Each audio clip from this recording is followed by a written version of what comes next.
বাংলাদেশের এই পুরুষ শাসিত সমাজে নারীদেরকে নিয়ে যে এত প্রতিবন্ধকতা, এত সমালোচনা, এত হেনস্থার শিকার হতে হয়, এটার কারণ আমি আমাদেরকেই মনে করব।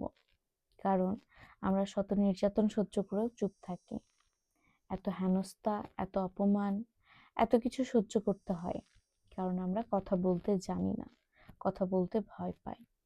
তো নির্যাতন তার উপরেই হয় যে যতটা সহ্য করতে পারে। যতক্ষণ না আপনি প্রতিবাদ করবেন, ততক্ষণ পর্যন্ত আপনার নির্যাতনের কোনো শেষ হবে না।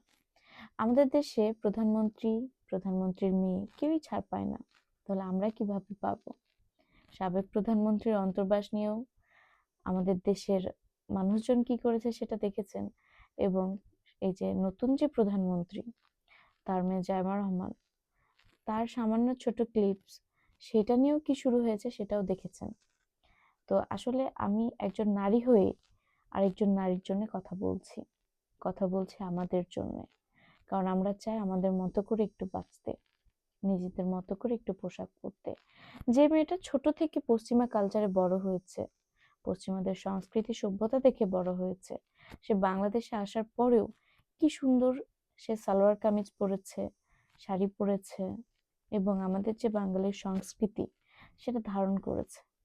কিন্তু তারপরেও দেখেন, একটা অনুষ্ঠানের স্বাভাবিক বিষয়, আমরা অনেকে অনেকভাবে আনন্দ করি, সেইখানের ছোট্ট একটা ক্লিপ, সেটা আহামরি খারাপ কিছু না, ছোট্ট একটা ক্লিপস নিয়ে কিভাবেই না হেনস্থার শিকার হতে হচ্ছে তাকে, কিন্তু তারপরেও সে চুপ রয়েছে। কারণ আমাদের বাংলাদেশে কথা বলাটাই অপরাধ। সো এটা আমাদের সবার জন্যই সেম।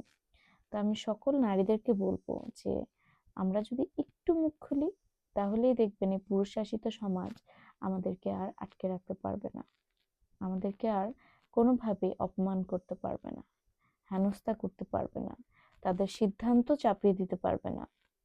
তাই বলবো যে সময় থাকতে একটু আমাদেরকে সোচ্চার হয়ে ওঠা উচিত। সবাই ভালো থাকবেন, সুস্থ থাকবেন। আমি একজন নারী হয়ে নারীর পাশেই থাকবো। ধন্যবাদ।